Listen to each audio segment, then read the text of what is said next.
à tous, ravi de vous retrouver dans une nouvelle édition de N'Actu sur NaTV. Au sommaire, aujourd'hui, les manifestations des agriculteurs qui prennent de plus en plus d'ampleur sur le territoire français et notamment en Nouvelle-Aquitaine. On en parlera dans le reportage du jour consacré à Fanny Gaudin, éleveuse de chèvres du côté de Dompierre-sur-Mer en Charente-Maritime. Elle a décidé de se joindre à la manifestation. Elle nous expliquera pourquoi. L'invité du jour sera Catherine Couturier, la députée LFI NUPES de la Creuse. Elle nous parlera notamment de la situation des agriculteurs très nombreux dans ce département de la Creuse. Sa permanence a été attaquée. Du côté de Guéret, elle fera également un appel au calme. Et puis on terminera avec les interventions du côté du Sénat et de l'Assemblée nationale de nos sénateurs, sénatrices, députés de la Nouvelle-Aquitaine. Il sera question évidemment des agriculteurs ou encore des pêcheurs et du projet de loi concernant le droit à l'interruption volontaire de grossesse. Gros programme, vous l'avez compris. Dans N'Actu, ça démarre tout de suite avec le reportage du jour. Direction la Charente-Maritime pour le reportage du jour. Nous partons à la rencontre de Fanny Gaudin qui élève des chèvres dans l'agglomération de La Rochelle. Lucas Rioux et Maxime Chauveau lui ont tendu le micro, elle qui a décidé de se joindre à la manifestation des agriculteurs pour exprimer sa colère. C'est un mouvement qui fait de plus en plus de bruit ces derniers temps.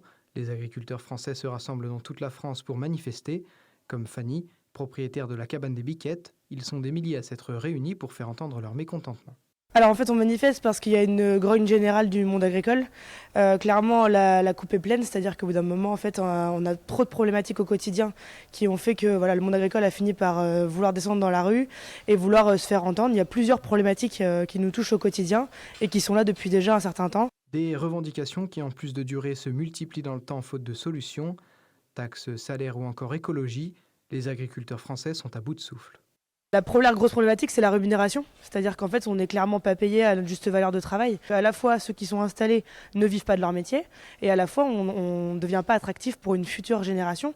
Et on sait que dans quelques années, un tiers de la population agricole va partir à la retraite et ne sera pas remplacée. Et après, s'ajoute à ça une loi Egalim qui n'est pas appliquée, que le gouvernement ne l'applique pas auprès des industriels, auprès des gens qui transforment, etc., et qui travaillent avec nous en aval de nos productions.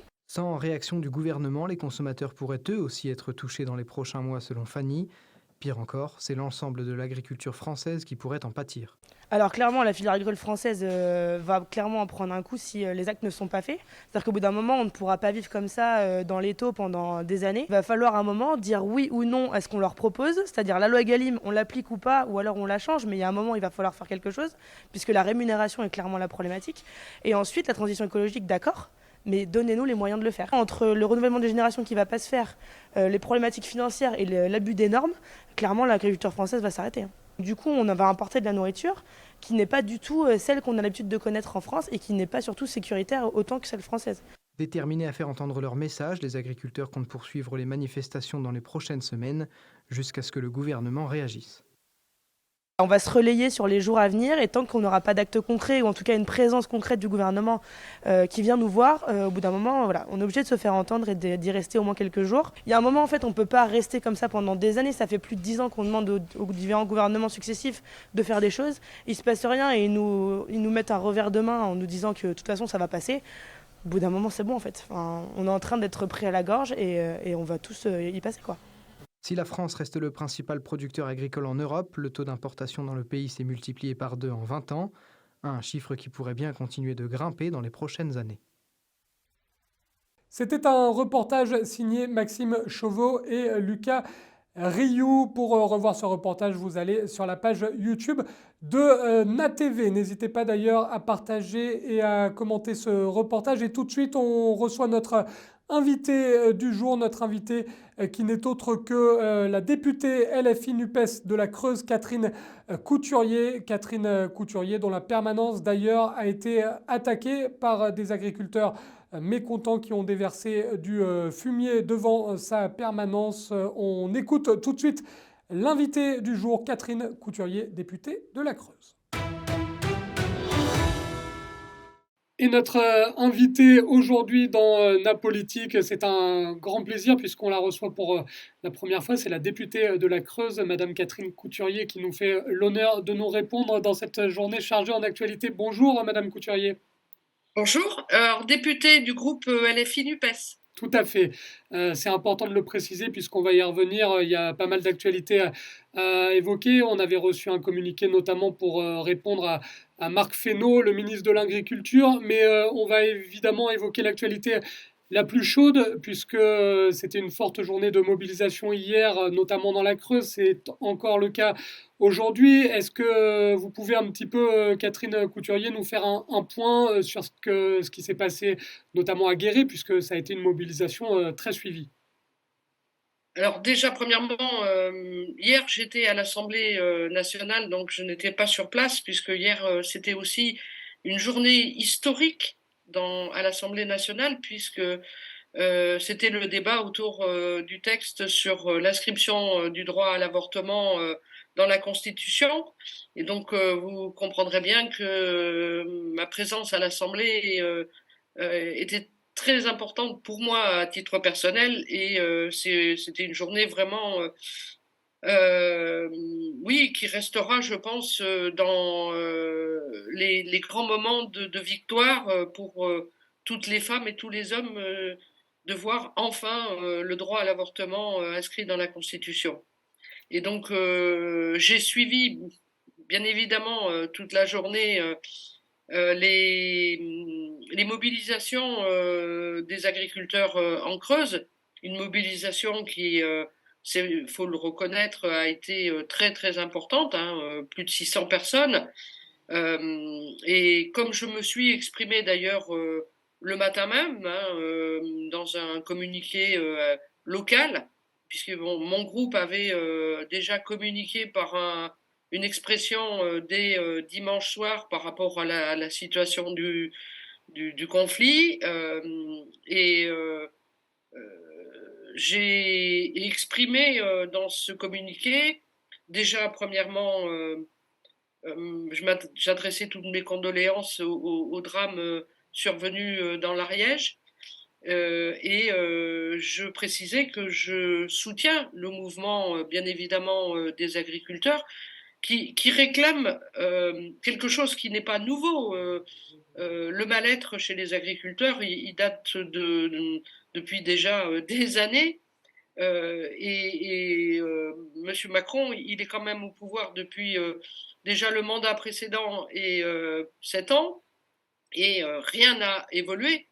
Et donc cette question d'avoir une juste rémunération au regard des coûts de production est totalement légitime.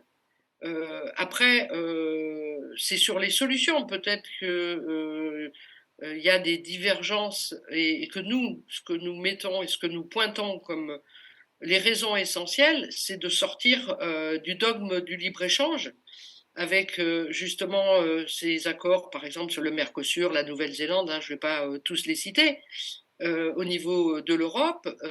Et bien évidemment, c'est cette concurrence déloyale qui entraîne en fin de compte aujourd'hui le système agricole français vers plus de productivisme pour pouvoir faire face à des produits qui vont rentrer sur notre territoire mais qui ne respectent pas les normes environnementales et les normes sociales. Et donc aujourd'hui, il y a nécessité à stopper en fin de compte ces accords de libre-échange qui mettent notre système agricole paysan, familial, à mal. Et donc ça, c'est la question, je pense, le sujet de fond, que d'ailleurs un certain nombre d'agriculteurs aujourd'hui sont conscients que ça ne va pas dans le bon sens.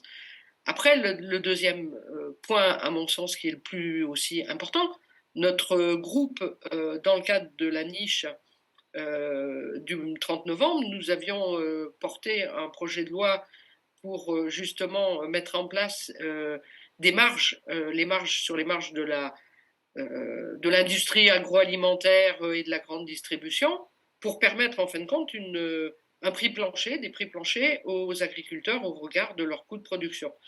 Et je rappelle que sur ce texte, on avait, pendant la séance, emporté les victoires sur les amendements qui allaient justement dans ce sens. Et la Macronie, une fois de plus, a mobilisé, s'est arrangé dans la journée pour faire revenir en fin de compte des députés pour qu'au final du texte, le texte ne passe pas. Donc on voit bien que ce gouvernement ne veut pas répondre sur les problématiques aujourd'hui du monde agricole.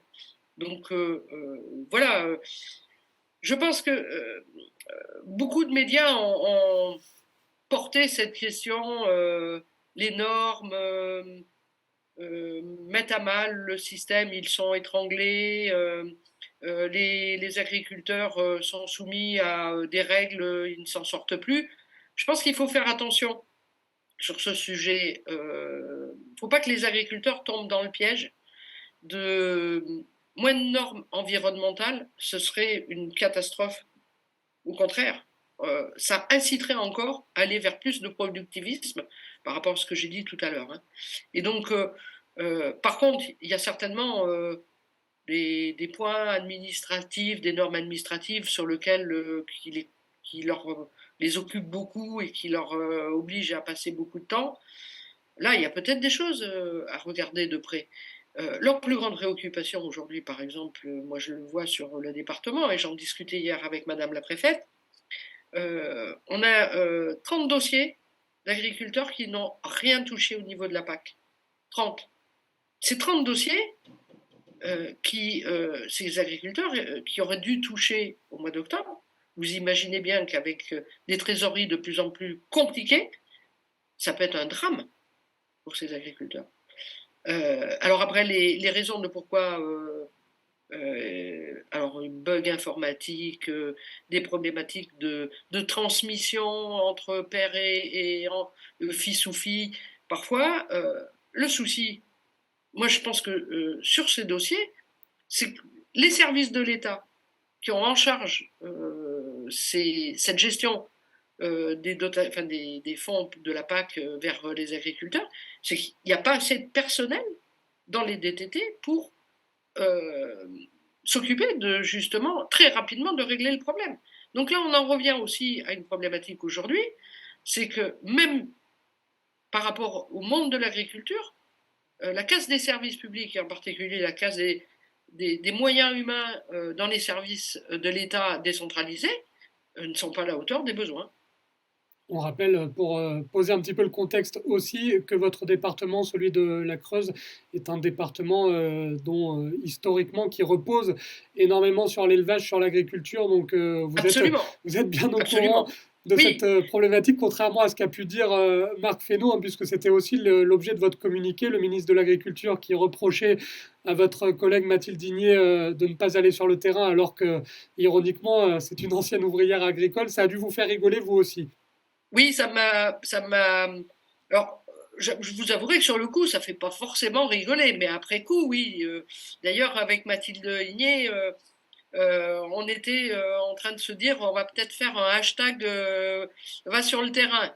Voilà, parce que c'est méprisant au bout d'un moment. Et c'est pas seulement méprisant vis-à-vis des députés, c'est méprisant vis-à-vis du monde agricole, je trouve ça. Et d'ailleurs, la réponse et l'attitude du ministre à la question de Mathilde a été d'un mépris, d'une violence. Mais pourquoi? Au-delà du fait que ses services ne lui avaient pas donné la fiche sur qui posait la question, c'était quand même, je pense que Mathilde Igné, dans ses propos, avait pointé les raisons, en fin de compte, de pourquoi le monde agricole est aujourd'hui dans cette détresse. Et notamment sur la question du libre-échange, sur la question des prix rémunérateurs et du blocage des marges. Donc, Marc Fesneau, il a perdu pied. Mais il a perdu pied sur le contenu, pas seulement sur la forme. Donc Marc Fesneau, effectivement, avec ce communiqué que vous avez envoyé. Vous avez aussi envoyé un communiqué, Catherine Couturier, pour... juste peut-être pour préciser, pour ma part, sur mon département, comme vous le savez, j'ai été la cible à plusieurs reprises des agriculteurs. Bon, après, faut aussi remettre dans le contexte sur ce département. J'ai battu Jean-Baptiste Moreau, qui était le rapporteur de la loi Egalim 1, Egalim 2, qui aujourd'hui ne fonctionne pas. Sur le fond, cette loi, elle part de bons objectifs, mais malheureusement, cette loi n'a jamais pu réellement fonctionner. Et donc, j'ai été donc la cible, poussée aussi par certainement un peu Jean-Baptiste Moreau, qui n'a pas digéré sa défaite sur ce département agricole. Et donc, me dire à moi que je ne connais rien à l'agriculture, c'est franchement mal connaître mon passé. Et bon, je viens d'une famille d'agriculteurs, mes parents, mon frère, mon neveu aujourd'hui a repris la ferme, je vis dans le même village. Alors même si effectivement, à titre personnel, j'ai professionnellement été à Paris, enfin en région parisienne, mais aussi en région parisienne dans les Yvelines, dans un territoire où il y avait de la ruralité et où le monde agricole, je l'ai jamais vraiment quitté. Et quand j'ai été élue, suite aux dégradations et aux insultes que j'ai pu avoir sur ma permanence, je me suis efforcée justement de m'engager dans un tour de la Creuse, aller à la rencontre de la diversité des exploitations. Parce que je trouve que ce département, il a cette richesse, c'est d'avoir une diversité au niveau agriculture. On a des maraîchers, on a surtout beaucoup d'éleveurs. C'est un territoire où les prairies représentent la plus grande surface, où la forêt a un rôle aussi important de protection des prairies, des haies et la protection justement de l'eau. Et donc, je me suis efforcée à rencontrer tout type d'agriculture, agriculture, je vais le dire, paysanne, raisonnée, des agriculteurs bio, des arboriculteurs. Et j'ai conclu ce tour par une réunion publique à Guéret où j'ai invité l'ensemble des organisations syndicales qui ont accepté et qui sont venus débattre, étaient présents, le MODEF, la Confédération paysanne, la FDSEA, les GA, le président de la Chambre d'agriculture, le directeur de la SAFER. Il y avait pas loin de 200 personnes à cette réunion publique. Et j'avais invité Manon Aubry, députée européenne, et Aurélie Trouvé, qui porte les questions agricoles. Et aussi un docteur en sciences qui travaille sur la question de la pollution des sols et des eaux, qui est à l'université de Limoges. Et donc, on a eu un débat serein et qui a permis, en fin de compte, de casser cette image que certains m'avaient collée dans le dos. Et bon, je suis une femme de dialogue, je suis quelqu'un qui accepte le débat, même avec des gens où on n'a pas les mêmes objectifs politiques, mais voilà, je ne suis pas quelqu'un qui recule devant cette difficulté du débat qui peut être parfois difficile. Donc voilà, et donc quand le conflit a démarré, tout de suite, je me suis dit, il faut que je reçoive l'ensemble des organisations. Voilà. Donc j'ai reçu la Confédération paysanne et le MODEF lundi. La FDSEA et les GIA ne pouvaient pas satisfaire au rendez-vous lundi. Donc je les reçois demain matin, mais je ne renonce pas à les recevoir. Malgré ce qui s'est passé, parce que je pense que les débordements ne sont pas de la responsabilité forcément des responsables syndicaux. Et c'est important ce que vous dites, le dialogue, la sérénité, puisqu'on l'a appris par nos confrères de la montagne, on a évité le pire du côté de la Creuse avec un tracteur percuté par un camion. Donc, vous l'avez rappelé d'ailleurs dans un autre communiqué, il faut absolument éviter toute forme de violence et c'était important de le rappeler, toujours rester dans le dialogue, la sérénité, et éviter toute forme de drame. Vous en avez parlé tout à l'heure, Catherine Couturier, on est obligé d'y revenir.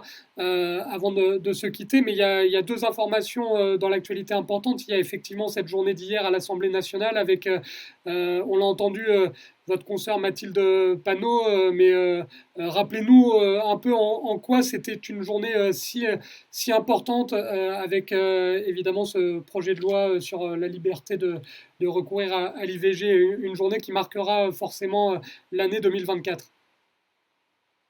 Écoutez, déjà, ce qui était important, c'est que ce droit soit inscrit dans la Constitution. Parce que malheureusement, aujourd'hui, on le voit nationalement, il y a des mouvements, des organisations qui essayent, qui mettent une pression sur les femmes qui souhaitent recourir à ce droit. Il y a parfois des médecins qui refusent et on voit bien que et tout ce qui se passe aussi au-delà de nos frontières, où aujourd'hui on oblige d'écouter le cœur du fœtus avant que la femme confirme son choix. C'est des choses, c'est un recul phénoménal qu'on ne peut pas concevoir.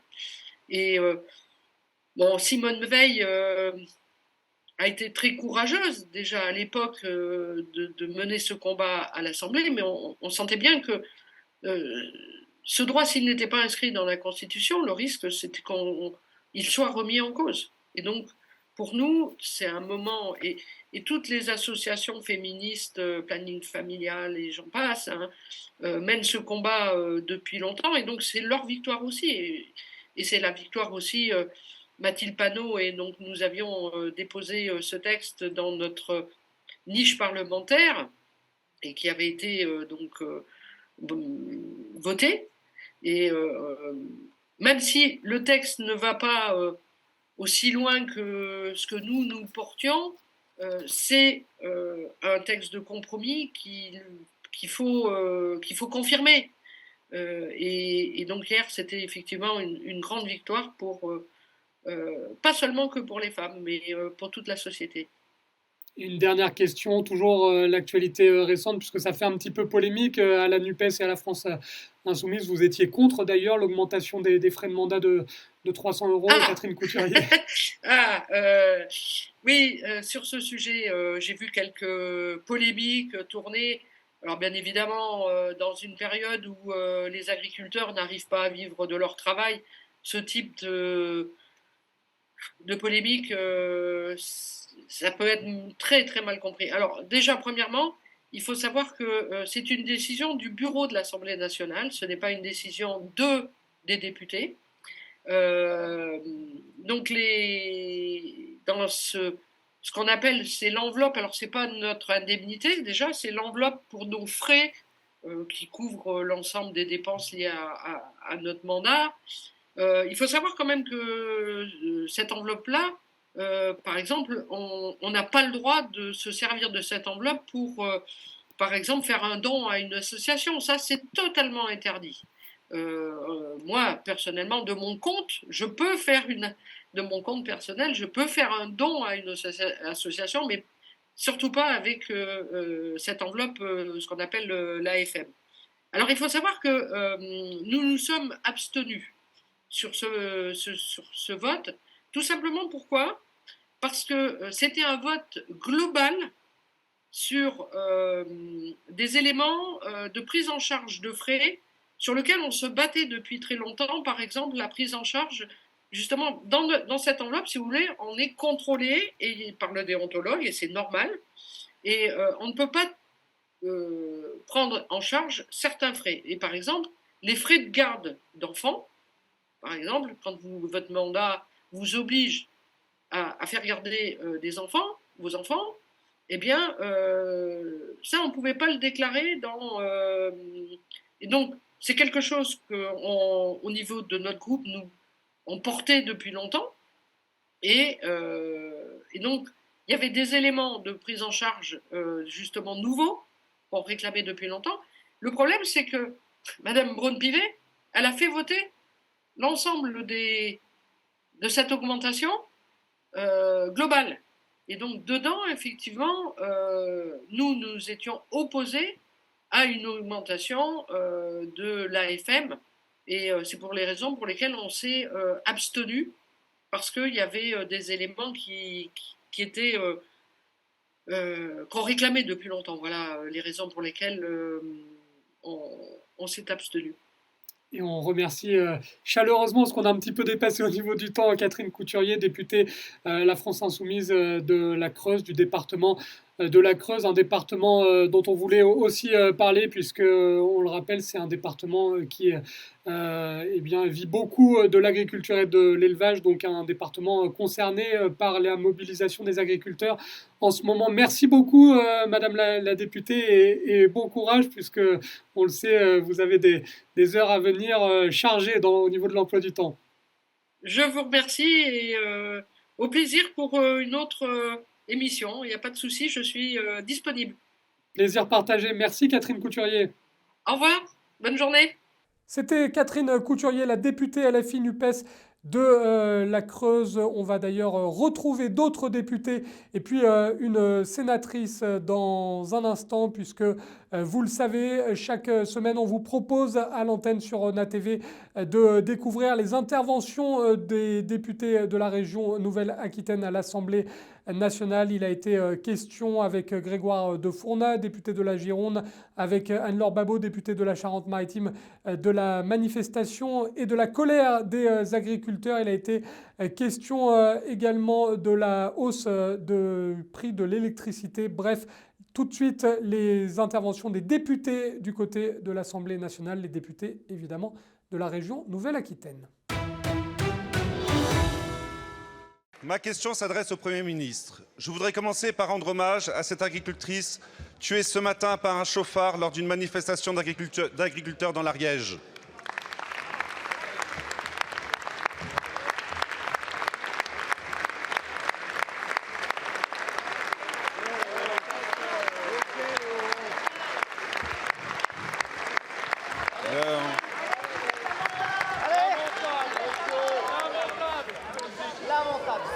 Monsieur le Premier ministre, depuis plusieurs semaines, les agriculteurs manifestent leur ras-le-bol de votre politique totalement incohérente qui consiste à leur imposer toujours plus de normes tout en les mettant en concurrence avec la terre entière.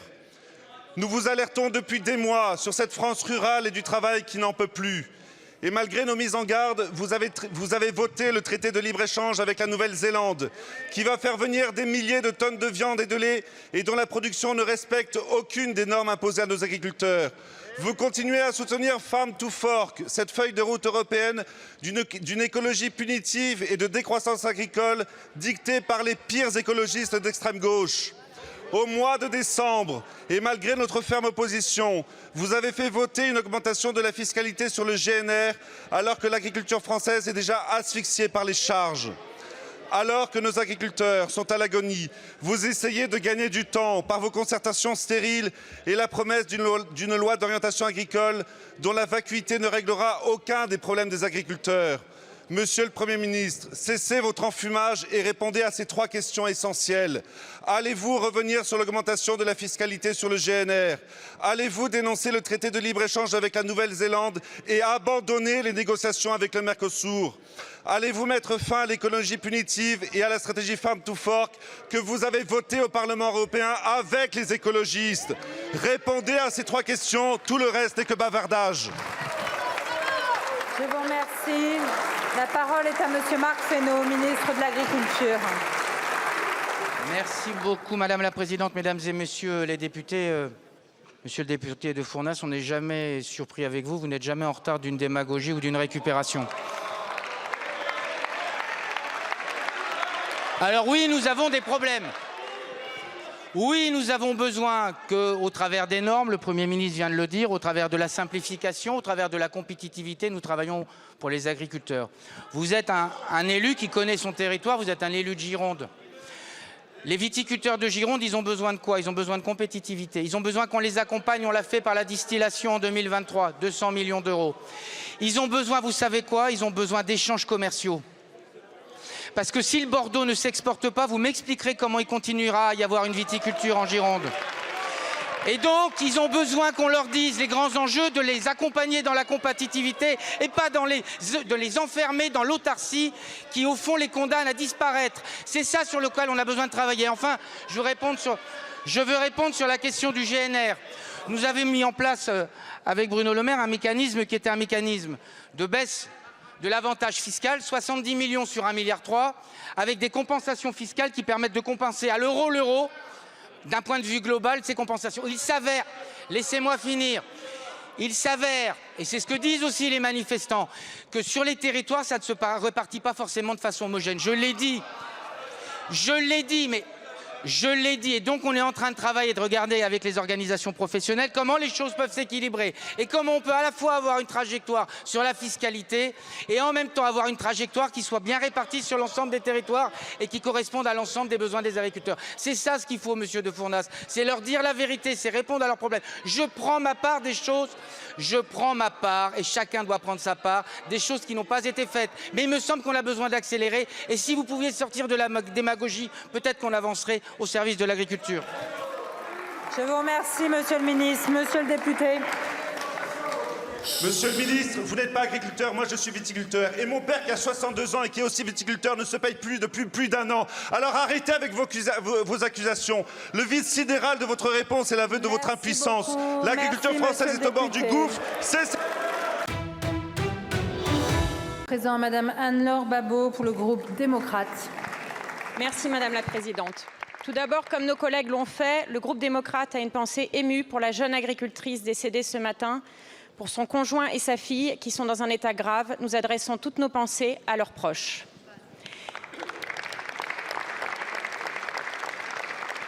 Ma question s'adresse au ministre de l'Économie et des Finances, Bruno Le Maire, et concerne la question des négociations commerciales qui impactent directement nos agriculteurs. Monsieur le ministre, comme vous le savez, il nous reste 7 jours. 7 jours pour aboutir aux négociations commerciales entre les distributeurs et les industriels. C'est donc le moment d'agir, monsieur le ministre, d'être auprès de nos entreprises, de nos agriculteurs et de contrôler massivement nos distributeurs et certains industriels qui régulièrement ne respectent pas la loi. Nos agriculteurs sonnent l'alarme. Ils sont les victimes d'un modèle économique qui les dessert, porté par nos grands distributeurs. Ils sont victimes d'une course au prix le plus bas, d'un partage de la valeur qui n'est pas équitable. Or, un agriculteur sur 5 vit sous le seuil de pauvreté. 5 € de l'heure, c'est ce que gagne en moyenne un agriculteur exploitant. Si nous voulons à l'avenir manger français, la question du revenu agricole est centrale. Nous avons un patrimoine à conserver et l'agriculture la plus durable du monde. Si la transition agroécologique doit se mener activement, elle a un coût. Les agriculteurs ne doivent plus être la variable d'ajustement. La loi Egalim a pour objectif de sanctuariser les matières premières agricoles. Si ces dernières années, nous avons pu constater des améliorations dans les échanges, cette année, dans une grande partie des négociations, ce n'est pas le cas. Alors, monsieur le ministre, en novembre dernier, vous aviez annoncé une mission gouvernementale afin de travailler en profondeur le sujet. Dans l'immédiat, j'aimerais savoir quelles actions vous comptez mettre en place pour répondre à la souffrance de nos agriculteurs. Je vous remercie. Je vous remercie. La parole est à monsieur Bruno Le Maire, ministre de l'Économie, des Finances, de la Souveraineté industrielle et numérique. Merci Madame la Présidente, Madame la députée Anne-Laure Babeau. La loi Egalim, toute la loi Egalim doit être intégralement et rigoureusement respectée. Et nous y veillerons avec le ministre de l'Agriculture et avec le Premier ministre. Nous veillerons au respect de la loi Egalim sur le volet aval de cette loi qui prévoit qu'entre les producteurs et les industriels transformateurs, un certain nombre de clauses doivent figurer dans les contrats. J'y suis d'autant plus attaché que lorsque j'étais ministre de l'Agriculture, j'ai mis en place ces contrats pour protéger le revenu des producteurs agricoles. Il y a une clause de révision des prix, il doit y avoir une clause de révision des prix dans chaque contrat. Il y a une clause de transparence, il doit y avoir une clause de transparence dans chaque contrat. Enfin, un prix est un prix. Quand un industriel s'est engagé auprès d'un producteur de lait à le rémunérer 390 € la tonne de lait, il ne doit pas le payer 385 ou 380, il doit rigoureusement respecter les termes du contrat. Nous doublerons les contrôles sur les transformateurs industriels de 120 l'année dernière à 240 en 2024 en augmentant le nombre d'agents de la DGCCRF pour assurer le bon contrôle du respect des contrats entre industriels transformateurs et producteurs. En aval, même chose. Nous avons une disposition qui a été voulue par l'intégralité des députés de cet hémicycle, qui est une clause dite de soclage du revenu des agriculteurs, qui prévoit que lorsqu'il y a une variation du prix du produit dans la grande distribution, le revenu des agriculteurs ne doit pas être la variable d'ajustement de cette variation de prix. Nous veillerons à ce que cette clause de soclage soit rigoureusement et strictement respectée par l'intégralité des producteurs, là aussi des distributeurs, là aussi nous multiplierons les contrôles nécessaires et nous prononcerons toutes les sanctions exemplaires pour faire respecter la loi Egalim par les distributeurs comme par les industriels pour protéger le revenu des producteurs. C'est à monsieur David Habib. Merci Madame la Présidente. Je veux moi aussi dire ma grande émotion après ce qui s'est passé à Pamiers ce matin. Je n'évoquerai pas les questions agricoles, mais j'évoquerai, Monsieur le Ministre de l'Économie, un dossier qui pourrait relever de ce que les agriculteurs ont dénoncé comme on marche sur la tête. Le Béarn attend en effet que l'État se positionne sur un projet bien avancé d'injection de CO2 dans le bassin de Lac. Ce projet, appelé Picasso, est porté par les groupes français Terega et Lafarge, espagnols Repsol et Mittal Euskadi. Tous les industriels présents à Lac, toutes les organisations syndicales, tous les élus, tous les députés béarnais sont contre. J'avais fait de cette opposition à Roland Lescure l'idée, l'expression, et je veux ici saluer d'ailleurs l'écoute et la disponibilité qui a été la sienne. Aujourd'hui, c'est à l'État de nous dire ce qu'il veut. J'explique les enjeux. 1. Il n'est pas possible d'injecter et d'extraire concomitamment dans une même cavité. En géologie, le en même temps, ça ne marche pas. 2. Depuis 2010, à l'initiative des industriels, des syndicats, des collectivités locales, Lac a changé son logiciel. Le gaz extrait reste à Lac pour être cédé aux seuls industriels présents à un tarif compétitif. Nous avons ainsi réussi la mutation de notre bassin industriel. Par ailleurs, de par la très forte teneur en soufre de notre gaz, nous avons obtenu une dérogation à la loi Hulot. L'activité de la biochimie, la chimie du soufre, c'est 1500 salariés.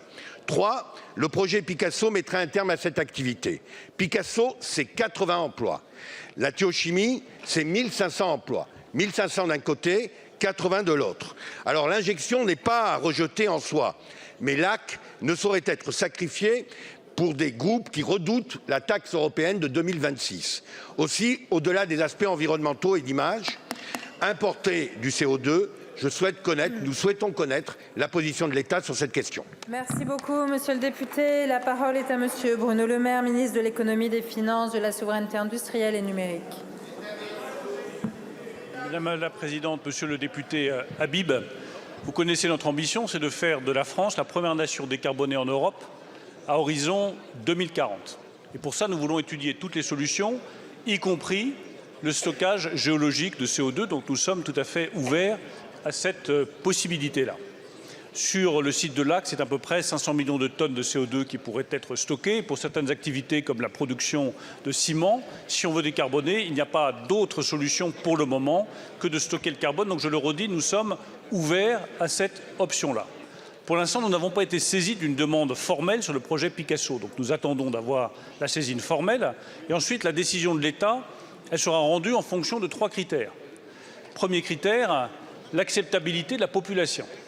Et je le dis comme ministre en charge désormais de l'énergie, il faut que sur tous les projets énergétiques, la population soit convaincue et accepte les projets qui ont toujours des incidences locales qui sont importantes. Deuxième condition, le respect de nos critères environnementaux. Enfin, troisième condition, la défense de l'emploi industriel. Il ne s'agit pas qu'en créant du stockage géologique de CO2, on détruise d'autres emplois industriels sur le site. À ces 3 conditions-là, monsieur le député Habib, nous sommes ouverts à ces propositions de stockage de CO2. Madame la Présidente, ma question s'adresse au ministre de l'Économie, monsieur Le Maire. Vous promettiez une augmentation du prix de l'électricité inférieure à 10%. Parole tenue, vous assénez 9,8. Chers pauvres, vous avez sauté 100 repas en 2023 grâce à la bienveillance de Bercy. Vous en sauterez 109,8 au lieu de 110 en 2024. Mon bon prince, les pauvres vous remercient. En Charente, des parents isolés, très souvent des mamans, doivent choisir entre payer la facture d'électricité ou payer la cantine. In fine, les gosses ne mangent plus à leur faim. D'après vous, vive la concurrence qui fait baisser les prix. Ils n'ont jamais été aussi hauts et ce n'est pas fini. Des prix de vente basés sur une centrale au gaz et totalement déconnectés des prix de production, mais qui permettent de gaver les énergéticiens européens comme jamais. Vos services sont-ils au courant que l'explosion des prix de l'énergie lamine les forces vives du pays ? Monsieur le maire, quelque chose en France ne tourne pas rond. La sortie des tarifs réglementés, c'est vous. Les boulangeries qui ferment, c'est vous. Les TPE, PME en difficulté, c'est encore vous. Les communes qui rognent sur le social, c'est toujours vous. L'explosion de la pauvreté dans ce pays, ça se sait que c'est vous. Jusqu'où allez-vous affamer et tondre la population pour que les Bernard Arnault, Bettencourt, Muliez et Pouyanné, les 43 milliardaires qui ont doublé leur fortune en 10 ans, soient protégés. Renoncer à cette hausse de 10% du prix de l'électricité est une décision politique, celle d'être au service du peuple et non de quelques-uns. Ma question est simple, allez-vous renoncer à votre hausse d'impôts et trouver l'argent ailleurs en taxant les super profits des énergéticiens par exemple? Je vous remercie. Je vous remercie, monsieur le député. La parole est à Bruno Le Maire, ministre de l'économie, des finances, de la souveraineté industrielle et numérique. Merci Madame la Présidente, Monsieur le député Pilato. Ce qui décidément ne tourne pas rond en France, c'est la NUPES. Quelle incohérence dans vos propos. Vous nous dites qu'il faut protéger le pouvoir d'achat de nos compatriotes contre la flambée des prix de l'électricité. Je ne peux pas être plus d'accord. Mais dans ce cas-là, il y avait un instrument formidable qui s'appelle le bouclier tarifaire sur l'électricité, qu'aucun autre Européen n'a mis en place, qui a représenté au total 44 milliards d'euros de dépenses publiques pour protéger tous les Français contre l'explosion des prix de l'électricité. Vous avez voté contre. Pour protéger le pouvoir d'achat de nos compatriotes, monsieur le député, il fallait revaloriser les minima sociaux et les indexer sur l'inflation. Vous avez voté contre. Pour protéger le pouvoir d'achat de nos compatriotes, il fallait revaloriser les retraites, notamment les retraites minimales. Nous l'avons fait. Vous avez voté contre. Pour protéger le pouvoir d'achat de ceux qui travaillent, il fallait indexer le barème de l'impôt sur le revenu sur l'inflation. Nous l'avons fait. Vous avez voté contre. Tout ce qui protège le pouvoir d'achat des Français, vous avez voté contre. En revanche, vous avez proposé de supprimer la défiscalisation des heures supplémentaires qui, elle, rapporte des centaines d'euros aux ouvriers, aux salariés, aux employés qui décident de travailler davantage. Dans le fond, votre conception de la France, elle est très simple. C'est toujours plus de taxes, toujours plus d'impôts, toujours plus de redistribution, mais toujours moins de rémunération du travail et toujours moins de récompenses pour ceux qui travaillent. Nous avons exactement la vision inverse. Nous récompensons ceux qui travaillent, ceux qui ont un emploi, ceux qui sont salariés et ceux qui font vivre la nation. Merci beaucoup, monsieur le ministre. Monsieur le député. Monsieur le ministre, tout simplement, votre politique économique est tellement bonne qu'il y a un tiers des Français qui sautent à repas. La parole est à monsieur Sébastien Pétavy pour le groupe écologiste. Madame la Présidente, Monsieur le Ministre, mes chers collègues, ma question aurait pu être pour la ministre chargée des personnes handicapées, mais il n'y en a plus. Puisque finalement, avec vous, tout est une affaire d'argent, même quand il s'agit de dignité, je voulais m'adresser à Monsieur le ministre de l'Économie. En avril dernier, lors de la conférence nationale du handicap, le président de la République a fait une promesse importante et attendue, le remboursement intégral par l'assurance maladie de tous les fauteuils roulants. Ces derniers jours, les fabricants, prestataires et associations m'ont alerté sur les conditions de prise en charge tarifaire qui leur ont été présentées. Il y aurait bien une augmentation de la base de remboursement à 2 600 € pour les fauteuils manuels et 18 000 € pour les fauteuils électriques. Mais un plafond du même montant serait instauré. Nous nous retrouverions alors dans une situation ubuesque. Tous les modèles au-dessus du plafond ne seraient plus du tout remboursés. Un exemple simple, mon fauteuil. Regardez mon fauteuil, monsieur le ministre. Il n'est pas spectaculaire, pas extravagant, il est juste adapté, léger, maniable et sur mesure. Ce fauteuil coûte aujourd'hui 8 000 €. Ce n'est pas un luxe, c'est une question d'autonomie et de dignité. Avec les nouvelles conditions de prise en charge, mon fauteuil ne serait plus du tout remboursé. Nous l'avons vu avec le PLFSS. Votre seule volonté est de contenir les dépenses au détriment de l'autonomie, du bien-être et de la dignité. Alors que fait-on ? Que fait-on, monsieur le ministre, pour ces personnes qui vont devoir maintenant payer la totalité du prix du fauteuil roulant alors qu'ils n'y arrivaient déjà pas avec un reste à charge? Que fait-on pour ces parents qui vont devoir continuer à créer des cagnottes participatives pour espérer financer le fauteuil de leur enfant? Que fait-on pour ces milliers de personnes qui vont renoncer à un équipement adapté, renonçant ainsi à l'autonomie, à sortir, à pratiquer une activité sportive, bref, à vivre? Merci beaucoup, mon cher collègue. La parole est à Madame Catherine Vautrin, ministre du Travail, de la Santé et des Solidarités. Merci Madame la Présidente, Mesdames et Messieurs les députés, Monsieur le député Sébastien Pétavy. Nous avons, la semaine dernière, lors de ma première venue dans cet hémicycle, évoqué ce sujet extrêmement important. Vous avez raison, le Président de la République a pris un engagement. Cet engagement, il l'a pris devant la Conférence nationale du handicap. Le sujet, c'est celui de l'autonomie. L'engagement du Président de la République, c'est le remboursement intégral, c'est l'engagement qu'il a pris. Aujourd'hui, nous sommes à un moment où il y a une concertation entre les associations de patients d'une part, d'autre part l'ensemble des fournisseurs, et c'est dans cette concertation que nous devons trouver les réponses et travailler ensemble sur le sujet. C'est d'ailleurs le sens de l'échange que j'ai eu avec vous la semaine dernière et je suis à votre disposition pour que nous continuions sur le sujet, car l'autonomie des personnes ayant besoin d'un fauteuil roulant, c'est l'une des réponses les plus concrètes que nous pouvons apporter à nos concitoyens.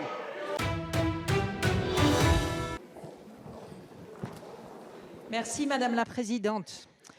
Évidemment, comme vous pouvez l'imaginer, la rédaction qui nous est proposée ne nous satisfait pas puisqu'elle exclut la contraception et c'était important pour nous de garder ce droit et de l'inscrire dans la Constitution.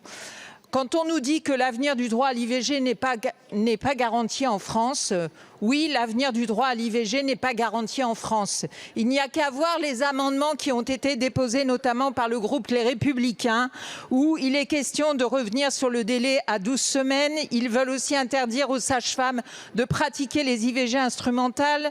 Il n'y a qu'à voir l'amendement de Madame Ménard ou de Madame Borde qui parle du droit de l'embryon. Il n'y a qu'à voir les propos hallucinants sur l'IVG tenus par les députés du RN ces dernières années qui vont jusqu'à parler d'IVG de confort et de génocide. Donc oui, l'avenir du droit à l'IVG est en danger et nous devons faire entrer dans la Constitution ce droit. Donc il ne nous empêchera pas de travailler en parallèle et d'améliorer et de garantir l'accès effectif à ce droit et de lutter sans relâche contre les mouvements anti-IVG et contre les mouvements pro-vie. Nous allons donc vous proposer quelques amendements pour remettre sur le devant des débats, au débat, la question de la contraception, parce que je vous le redis, c'est une question fort importante pour nous. Et les femmes vous remercieront de tout ce que vous pourrez dire aujourd'hui. On termine cette émission avec l'intervention de la sénatrice de la Gironde, Florence Lassarade, au sujet de la situation des pêcheurs qui ont décidé eux aussi de se joindre à la manifestation des agriculteurs pour exprimer leur colère. Florence Lassarade du côté du Sénat. Pour le groupe Les Républicains.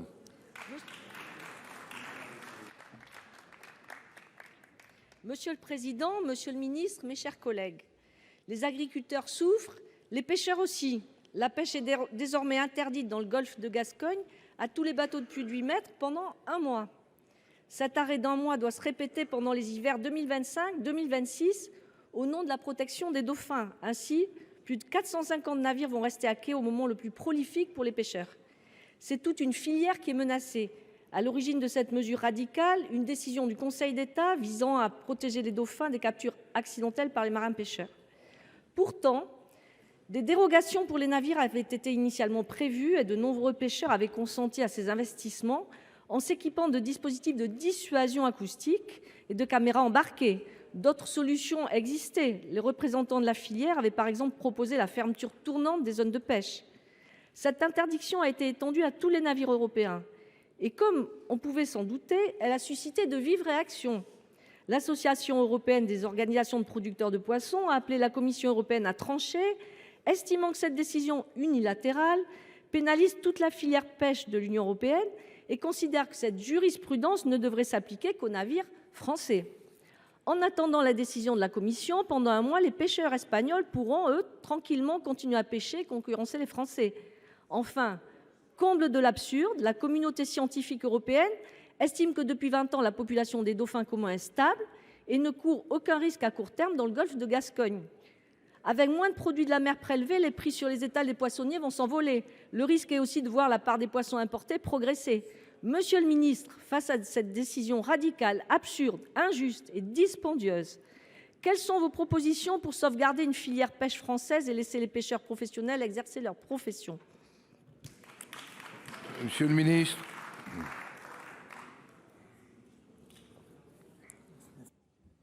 Monsieur le Président, Madame la sénatrice, la décision que vous contestez avec force, ça n'est pas une décision politique, c'est une décision de justice qui est celle du Conseil d'État. Je vous laisse évidemment l'entière liberté dans le fait de dénoncer à la fois un consensus scientifique ou les bases sur lesquelles ces décisions ont été prises. Moi, dans les fonctions qui sont les miennes, la responsabilité qu'elle est la nôtre, elle est d'appliquer des décisions de justice. Je précise que des arrêts temporaires n'ont pas commencé avec les dauphins. Il y a eu des arrêts temporaires pour la sole, il y en a encore pour les civelles, avec des cas dans lesquels des interdictions étaient mises en place. Le gouvernement a proposé, a travaillé avec les pêcheurs pour que nous n'ayons pas une fermeture spatio-temporelle pure, mais qu'il y ait des dérogations. C'est ça qui est l'objet de l'annulation par le Conseil d'État. Face à cette situation, notre responsabilité, elle est de soutenir la totalité de la filière de l'amont à l'aval. Et elle est ensuite, au-delà de la période de crise dans laquelle nous sommes, de réfléchir avec du temps à ce qui devra se passer dans un an. En revanche, je ne peux pas vous laisser dire qu'à la minute où nous parlons, nous sommes en absurdie sur l'application de ce dispositif en fonction de la nationalité des bateaux. L'article 13 a été appliqué sans délai. L'interdiction vaut pour tous les navires de plus de 8 mètres et pas seulement les navires français. C'est effectif depuis lundi matin, première heure. Et c'est non seulement contrôlé par les préfectures maritimes, mais c'est également contrôlé par des navires et par des avions de la Marine nationale. Les sanctions auxquelles s'exposent les navires de plus de 8 mètres ne sont pas liées à la couleur de leur pavillon, mais au fait de croiser dans ces eaux du golfe de Gascogne. C'était évidemment la première attente du comité des pêches qu'il n'y ait pas cette distorsion. Cette mesure, elle est effective, je le redis, depuis la première heure. Nous pouvons discuter de la fermeture, de ses délais, de son indemnisation, mais certainement pas de son respect et de son étendue, parce que dans ce domaine, le gouvernement a pris ses responsabilités et les choses sont claires depuis la première heure. Madame Lassarade, vous avez quelques secondes.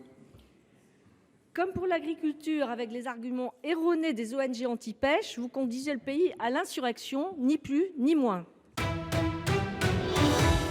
Cette édition de N'Actu est désormais terminée. Merci de nous avoir suivis. N'hésitez pas sur les réseaux sociaux à partager et à commenter cette émission. Merci à l'édition à Maxime Chauveau, Lucas Rioux et Flavien Ziolkowski. À très vite pour de nouvelles émissions sur NATV.